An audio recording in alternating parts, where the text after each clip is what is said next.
چرا فکر میکنید که خدا صدای شما رو نمیشنوه؟ شنیدید که میگن هیچ برگی بی اذن خدا به زمین نمیفته؟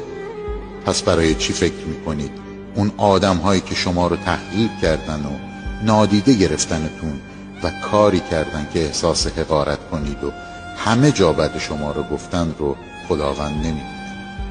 مطمئن باشید که تمام اون دردهایی رو که کشیدید از دید خداوند مهربان پنهان نمونده.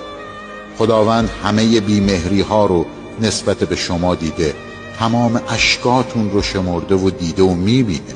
شک نکنید که خدای مهربان باعث درخشش شما میشه. تنها شرطش اینه که اجازه ورود خداوند رو به زندگیتون بدید و ایمان داشته باشید که خداوند شاهکار میکنه.